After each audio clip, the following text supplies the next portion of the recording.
Amado Padre Celestial, muchísimas gracias Señor por darnos siempre la bendición de venir al trono de tu gracia. Muchísimas gracias Dios por este nuevo día de vida que nos das. Muchísimas gracias por todo lo que tú eres Señor. Te adoramos, te bendecimos, te agradecemos, te honramos Señor. Y esta mañana, al abrir tu santa palabra, queremos, Señor, tener un corazón abierto para recibirla, precisamente como palabra que sale de tu boca, porque ella sí que edifica, sí que consuela, sí que alienta. Bendícenos con ella en esta hora.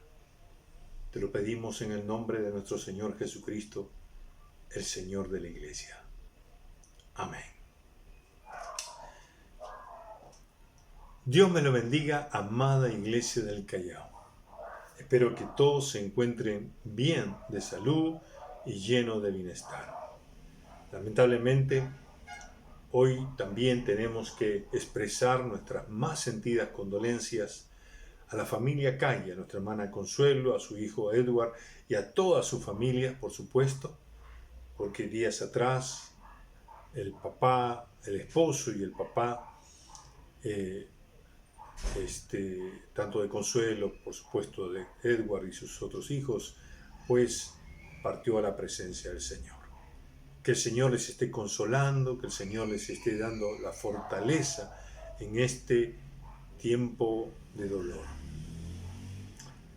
Que la gracia de Dios pueda llenar el vacío que ha dejado don Hilario Calle. Como ustedes saben, hermanos, hermanas, que el gobierno ha dado nuevas disposiciones, se ha levantado a la cuarentena y ahora está restringido solamente al día domingo. Sin embargo, eso no debe, aunque es alentador para que podamos tener oportunidad de trabajo, no debemos bajar la guardia. Hay que recordar que el Callao, como Lima Metropolitana, están en zonas de riesgo extremo. Por lo tanto, debemos mantenernos siempre con todos los protocolos de bioseguridad.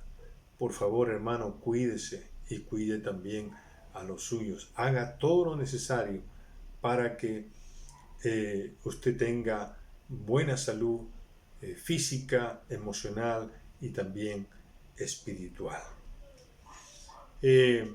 Y no deje de estar orando, hermano. Si usted sabe que hay un hermano, una hermana que está pasando alguna necesidad o ha dado positivo a este COVID-19, interceda, por favor. No bajamos la guardia en este sentido. Sobre todo hay que mantenernos en la brecha, pidiendo al Señor que Dios restaure la salud de cada hermano, de cada hermana y de esos familiares y amigos que tenemos. Estemos siempre intercediendo y, por supuesto, sobre todas las cosas, confiando que Dios tiene el control de toda la situación. Amén.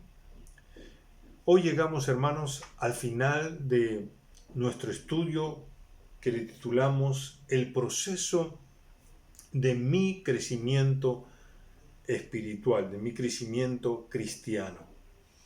Y hay que dejar esto bien grabado en el corazón y en la mente de todos nosotros, que la obediencia a la palabra de Dios, la obediencia a la palabra de Dios es vital, es fundamental, es necesario para nuestro crecimiento espiritual, para nuestro crecimiento cristiano.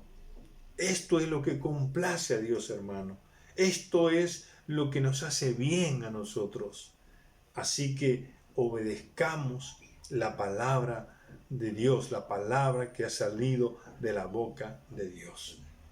Y entonces surgió la pregunta, ¿qué mandamientos Dios nos pide obedecer? ¿Qué doctrinas bíblicas nosotros debemos ponerlas por obra? Esas fueron las preguntas que nos hicimos. Y entonces señalamos que por lo menos hay 7 mandamientos, por lo menos, que deben formar parte de nuestra vida cotidiana, deben formar parte de nosotros en cada momento. Y ese primer mandamiento, ¿se acordarán ustedes cuál era? El gran mandamiento, que implicaba amar a Dios y amar a nuestro prójimo. Cuando amas a Dios, cuando amas a tu prójimo, eso es el fundamento de todas las otras obediencias, hermano. Luego, la gran comisión, ir y predicar el evangelio a toda criatura. Esta es nuestra misión y la misión tiene que cumplirse. Tercer lugar es lo que llamamos el credo de los apóstoles. Es decir, obedecemos las enseñanzas que los apóstoles estaban impartiendo a su iglesia en ese primer siglo, y que por supuesto eran enseñanzas del Señor y que sin lugar a duda eran enseñanzas que forjaban el carácter de uno. En cuarto lugar, teníamos que tener comunión unos con otros. Esto era fundamental porque eso forja el carácter. Ya habíamos aprendido, el sabio Salomón dijo, hierro con hierro se afila, así el amigo se afila, es decir, con el trato con el amigo, uno crece, uno madura. Luego tuvimos el cultivar la vida de la iglesia, ese era el quinto mandamiento, que no era otra cosa que adorar a Dios, que orar a Dios, que obedecer las ordenanzas que el Señor había mandado, tanto el bautismo y la Santa Cena. Son mandamientos que tienen que formar parte de nuestra vida, porque eso afirma y fortalece nuestro amor a Dios y nuestro amor al prójimo también. Y el sexto mandamiento dentro de nuestro estudio era el guardar o proteger la unidad. Esforzarnos hasta morir, si se quiere así, de que la unidad de la iglesia esté guardada, esté protegida, porque ahí es donde Dios envía bendición y vida eterna, como dice el Salmo 133. Hoy entonces nos toca ir al séptimo mandamiento. Ese séptimo mandamiento tiene que ver con el sustento de las necesidades de la iglesia. Y si lo colocamos en términos de mandamientos, es sustentar las necesidades de la iglesia.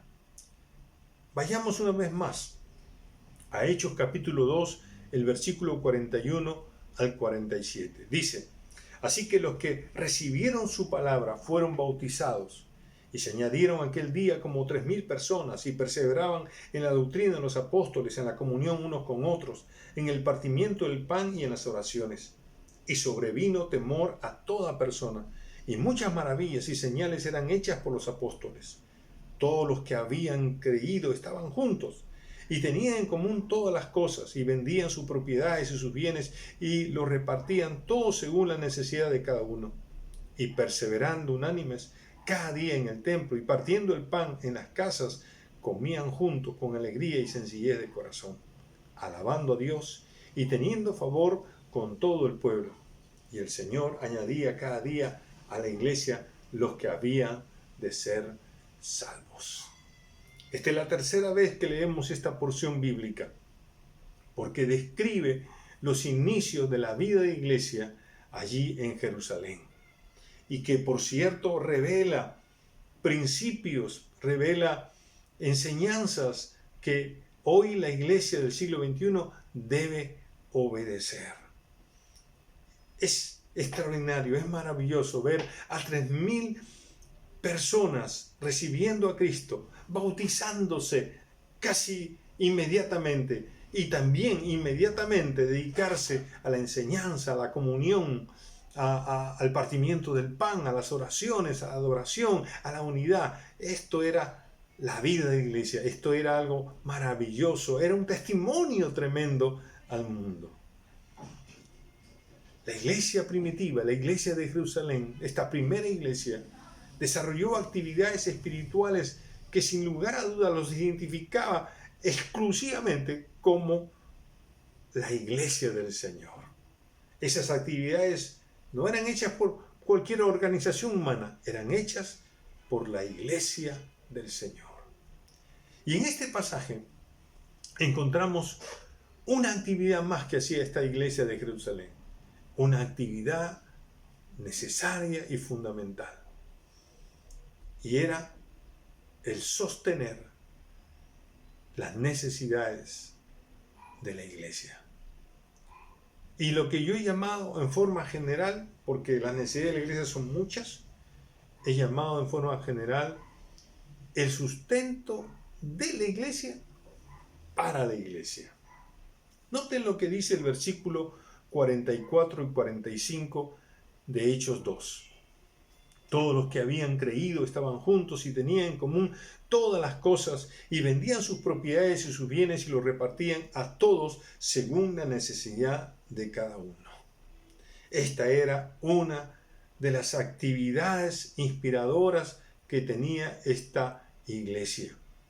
Ver a todos los que habían creído que estaban juntos, estaban en armonía, y no solamente en armonía, sino que ellos revelaban una profunda unidad que era expresada no solamente en tener una misma mente y un mismo corazón, sino que también era expresada en compartir sus bienes con aquellos hermanos, hermanas que estaban pasando necesidad.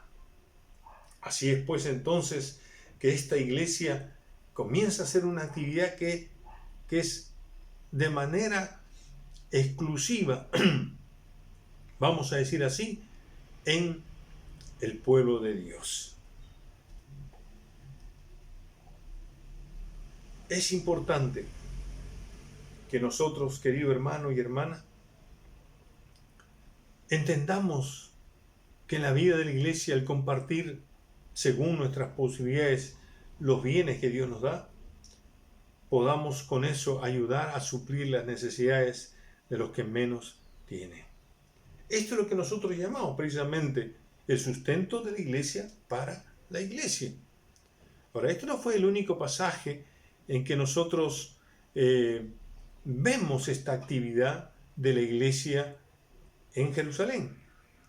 En Hechos capítulo 4, versículo 32 al 35, lo repite y lo voy a leer en otra versión. Dice: todos los creyentes estaban unidos de corazón y en espíritu. Consideraban que sus posesiones no eran propias, así que compartían todo lo que tenían. Los apóstoles daban testimonio con poder de la resurrección del Señor Jesús y la gran bendición de Dios estaba sobre todos ellos. No había necesitados entre ellos, porque los que tenían terrenos o casas los vendían y llevaban el dinero a los apóstoles para que ellos lo dieran a los que pasaban necesidad. Por segunda vez se menciona este programa social de ayuda material a los más necesitados de la iglesia. Pero en este pasaje se describe con lujo de detalle. Vamos a notar 4 cosas en este pasaje. Primero, dice la Escritura que todos los creyentes estaban unidos de corazón y espíritu, lo cual significa que esta congregación, así como la anterior, 3.000 hermanos, hermanas, más los 120, ¿verdad? Más los apóstoles, en fin, todos ellos estaban profundamente unidos. Y esa unidad, como también el amor de Dios en ellos, les movió a cubrir las necesidades de la iglesia. En segundo lugar, notamos lo que va a decir la parte siguiente: consideraban que sus posesiones no eran propias, así que compartían todo lo que tenían. En otras palabras, había un altruismo donde cada creyente decía y consideraba que lo suyo también era de los otros hermanos y hermanas. Ahora, esto hay que decirlo con bastante cuidado, ¿verdad?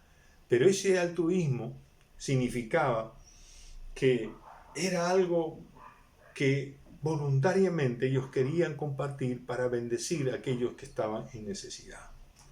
Ahora, algunos han llamado esto un comunismo cristiano. No, esto no es un comunismo. Porque el comunismo impone, obliga, no es voluntario. Esta ofrenda, este compartir, nacía del amor, nacía de algo voluntario. Además, este compartir no se distribuía en forma uniforme a todos, no, era según la necesidad. Y tampoco no se hacía siempre.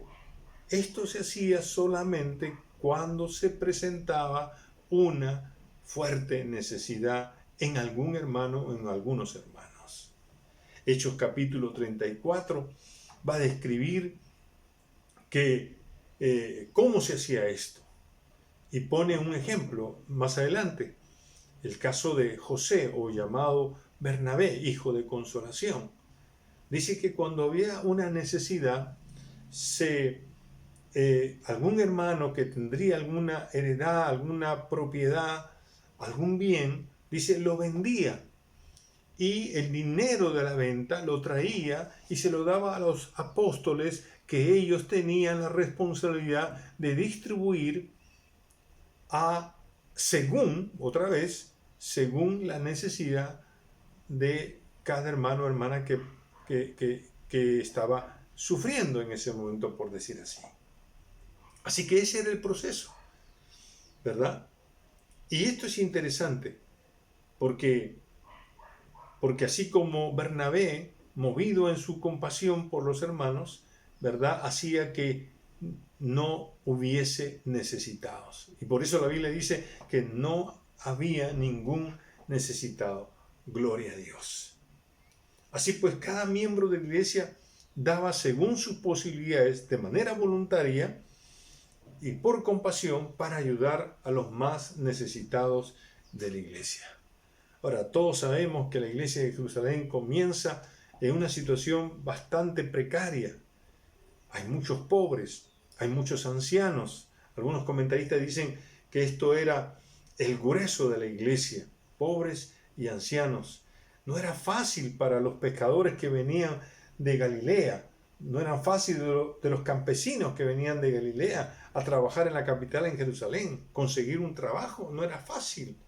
A eso, hermano, la situación económica en Jerusalén era terrible, estaba deteriorada, había mucha hambre, había mucha falta de alimentos. Y hay que añadir algo más. Es el hecho de que la iglesia en ese tiempo ya estaba siendo perseguida. ¿Cuántos de ellos tenían que esconderse, irse a otros lugares, salir de Jerusalén, para que no sufran algún tipo de maltrato? Así que la iglesia de Jerusalén estuvo compuesta con gente muy necesitada en el sentido material. Y por esa razón, cuando se presentaba una necesidad y algún hermano tenía algún bien, entonces lo compartía, lo vendía y traía el dinero, lo ponía en las manos de los apóstoles y ellos se encargaban de la distribución según la necesidad. Mi querido hermano, qué importante también era señalar que los apóstoles que tenían esta tarea de administrar el dinero no era algo que, por la lectura de Hechos, no era algo que ellos deseaban. Por eso que en Hechos 6 va a decir, ¿sabe una cosa? No es justo que nosotros estemos haciendo esto.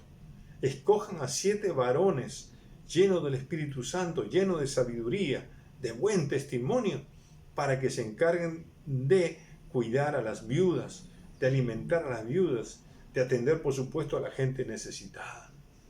Así que esta tarea de administrar los fondos era temporal, pasajero, y que, me imagino, pasó muy rápido. Así que, qué interesante, los hermanos eran muy altruistas. Ahora, la tercera cosa que notamos en este pasaje es que la ayuda no era una cosa de siempre, sino era según la necesidad, según se presentaba la necesidad. Y los versículos 34 y 35 lo describen porque usa 5 verbos en tiempo imperfecto, lo cual significa que hacían esta actividad, pero no la hacían siempre, ¿verdad? No todo el mundo tenía que estar a cada rato vendiendo sus cosas, vendiendo su casa, vendiendo un carro, vendiendo, qué sé yo, algo que tenían en casa para satisfacer las necesidades de los hermanos. No.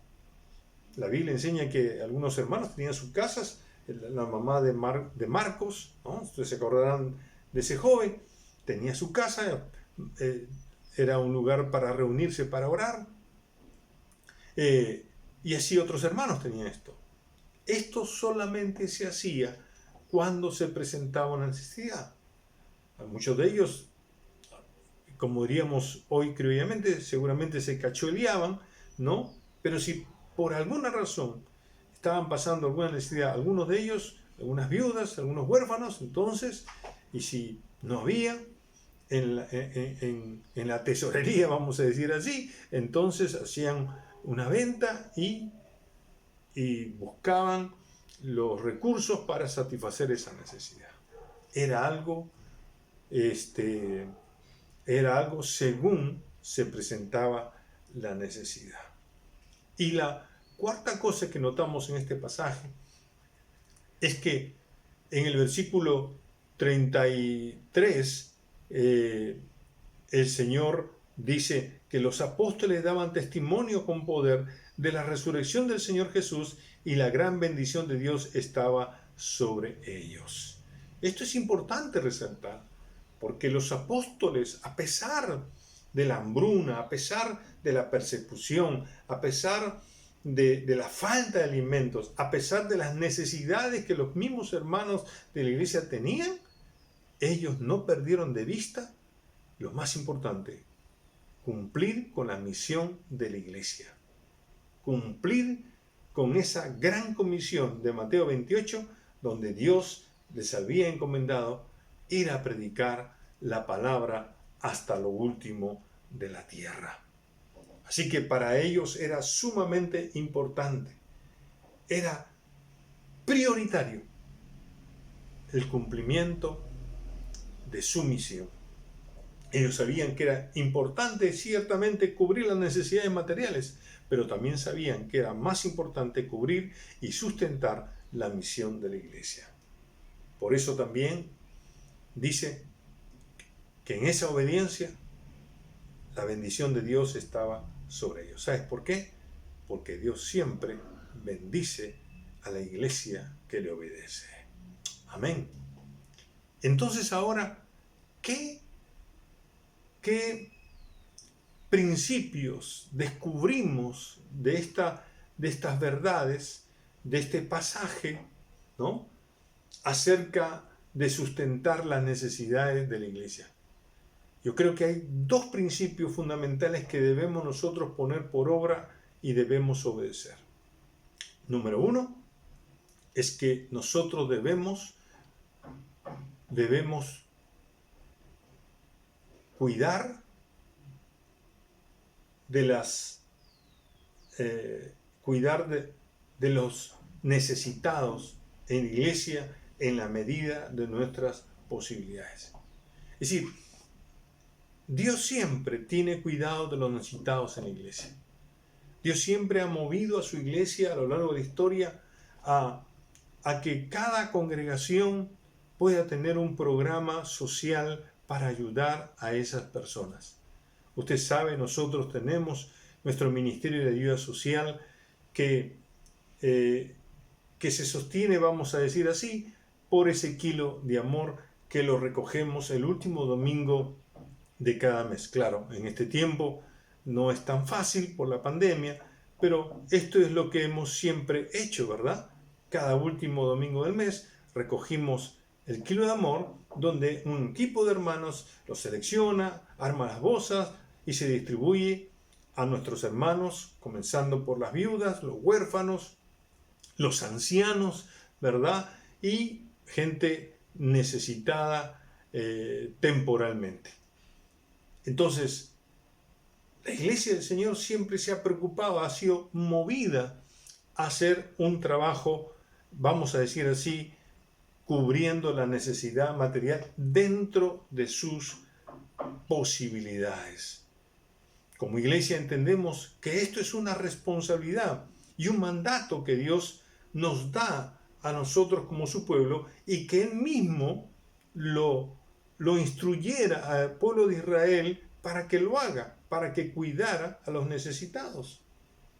Eso es lo que tenemos que obedecer.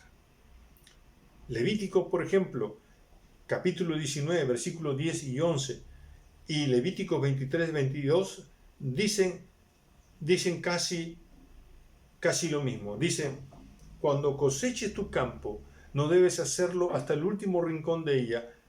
Para el pobre y para el extranjero lo dejarás, yo Jehová vuestro Dios. Y en Deuteronomio 24, del 19 al 22, dice lo mismo, pero añade esto: lo que queda es para el extranjero, para el huérfano y para la viuda. Y termina diciendo: para que te bendiga Jehová tu Dios en toda obra de tus manos. Qué precioso. Nos alienta, alentó a su pueblo en aquel momento, y hoy nos alienta a nosotros. Nos está diciendo que en nuestro presupuesto no gastemos hasta el último centavo, sino que dejemos siempre una parte de ese presupuesto, de esos ingresos que Dios nos da, dejemos una parte para cubrir las necesidades de estas personas en la iglesia que están más necesitadas que nosotros.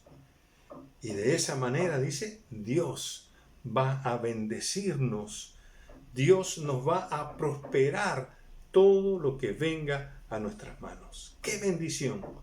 Por eso decimos que el primer principio que aprendemos de estos pasajes es que Dios siempre cuida de los necesitados de la iglesia. Y lo que nos manda a nosotros es que nosotros seamos responsables de compartir, según nuestras posibilidades, algo que satisfaga o cubra la necesidad material de aquellos que están sufriendo más, vamos a decir así, temporalmente que nosotros. Pero el segundo principio que tenemos es que Dios nos manda priorizar el cumplimiento de nuestra misión.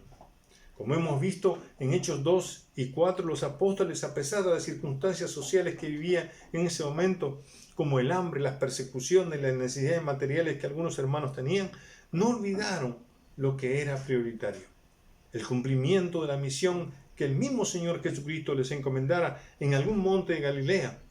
Allí en Mateo capítulo 28, del 19 al 20, eso para ellos tenía que ser vital, tenía que ser prioritario en el cumplimiento. Ellos tenían que obedecer sí o sí esto, que esa unidad, esa profunda unidad que tenía esta iglesia para satisfacer las necesidades materiales, también esa profunda unidad tenía que ser expresada para satisfacer la necesidad espiritual de gente que se perdía sin Cristo y sin Dios. Así que, como iglesia, también entendemos que cumplir con la misión, con nuestra misión, con la gran comisión que Dios nos ha dado, es un mandato que el Señor nos exhorta a obedecer de manera prioritaria. Y esto significa, hermano, que cada miembro, que todo miembro de la iglesia que cumple la misión del Señor, debe entender que esta es una necesidad también. Esta es una necesidad que la iglesia tiene y que debe también ser sustentada de la misma manera que es sustentada la necesidad material de personas que están pasando algún tipo de escasez. Bueno, de la misma manera debemos entender que el cumplimiento de nuestra misión se convierte en una necesidad que tiene que ser sustentada. Y el Señor nos dio un modelo para que nosotros pudiéramos seguir de cómo podríamos sustentar y cumplir y obedecer nuestra misión. En el Antiguo Testamento, el Señor les dijo a su pueblo: si usted va a cumplir su misión centrípeta, o sea, hacia adentro, y su misión centrífuga hacia afuera, lo cual significaba, primero, la adoración a Dios, el rendir los cultos al Señor, el ofrecer los sacrificios, ¿verdad? Y por otro lado, la misión centrífuga de ser luz a las naciones, ellos tenían que sustentarla ¿con qué? Con sus diezmos y ofrendas. Malaquías capítulo 3 versículo 10, el profeta lo dice explícitamente: traed todos los diezmos al alfolí, y hay alimento en mi casa, y probadme ahora en esto, dice Jehová de los ejércitos, si no os abriré la ventana de los cielos y derramaré sobre vosotros bendición hasta que sobreabunde. Los diezmos y las ofrendas de cada miembro de la iglesia sustentan también la misión de la iglesia. Por eso es una responsabilidad prioritaria que debemos cumplir. La iglesia del Señor existe para esto. Si no lo hacemos, muere, porque esta es su razón de ser. Entonces su sal se desvanece, no sirve para nada. Pero si lo cumplimos, habrá gozo en los cielos. Si lo sustentamos como una necesidad de la iglesia, seremos bendecidos con crecimiento numérico y también espiritual. El sustentar para las necesidades de la iglesia es nuestro séptimo mandamiento que debemos obedecer. El sustento de la iglesia para las necesidades materiales y espirituales de la iglesia es una responsabilidad de cada miembro de la iglesia. La profunda unidad y el amor compasivo por otros de cada miembro de la iglesia debe ser lo que nos motive a sustentar un programa social para ayudar a los necesitados, así como también sustentar el programa espiritual de predicar el Evangelio a los necesitados espiritualmente. Así obedeceremos el mandato de cuidar a los necesitados y cumplir con nuestra misión. Segunda de Corintios capítulo 9 versículo 7 nos da un derrotero de lo que debe ser nuestra administración personal. El apóstol Pablo habla a la iglesia de Corinto cuando ellos van a enviar una ofrenda para los necesitados, para los santos allá en la iglesia de Jerusalén. Y les dice esto: cada uno dé como propuso en su corazón, no con tristeza ni por necesidad, porque Dios ama al dador alegre, y poderoso es Dios para hacer que abunde en vosotros toda gracia, a fin de que teniendo siempre en todas las cosas todo lo suficiente, abundéis en toda buena obra. Este versículo ha sido para mi familia un principio a seguir en el gasto de mi presupuesto. Primero, lo que pertenece al Señor, mis diezmos y mis ofrendas para que sustenten la misión de la iglesia. Segundo, para mis necesidades, para mi techo, mi abrigo, mi alimentación, mi sustento diario. Y tercero, para sustentar o para compartir con aquellos que necesitan. Para compartir con el kilo de amor, para compartir con algo que de repente sea más específico, una medicina para ese hermano, esa hermana que pasa necesidades.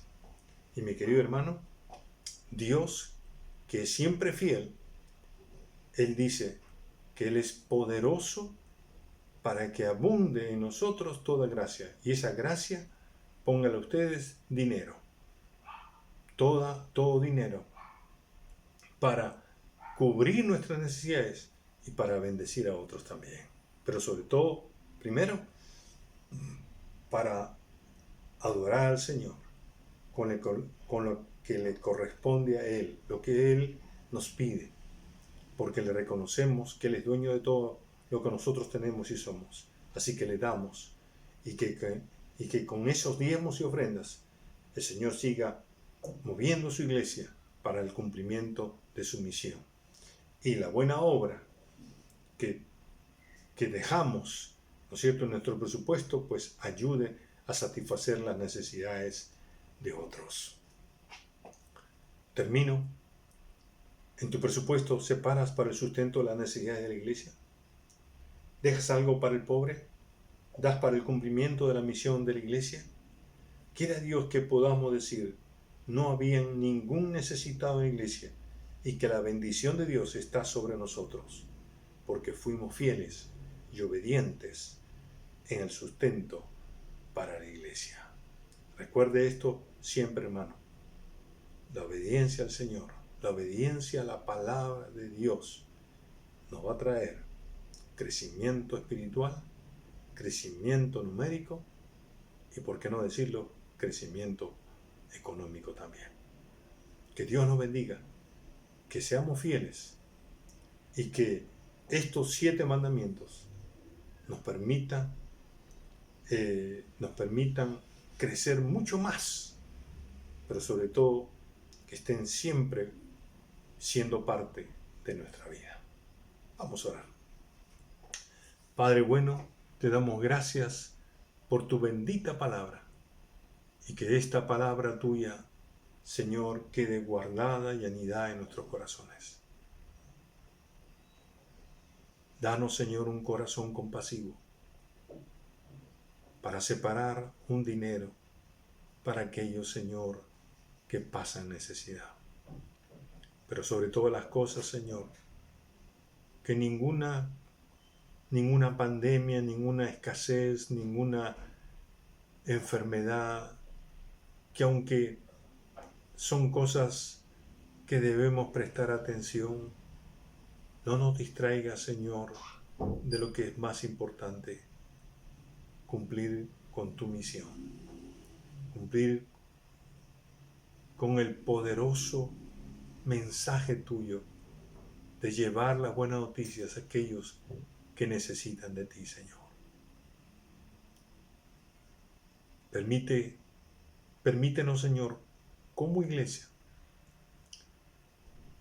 sustentar para las necesidades de la misma, Señor. Gracias, Padre. Ayúdanos a ser fieles. Provéenos, Señor. Tú eres Dios poderoso para suplir toda necesidad, para que abundemos en toda gracia, con todo dinero, para darte a ti, para cubrir nuestras necesidades y para bendecir a otros también. Ponemos esto en tus manos, Señor, en el nombre del Señor Jesús, que es la cabeza de la iglesia. Amén. Amén. Que Dios me los bendiga, hermanos. Un abrazo. Nos estamos viendo y sigamos fieles, confiando en nuestro buen Dios.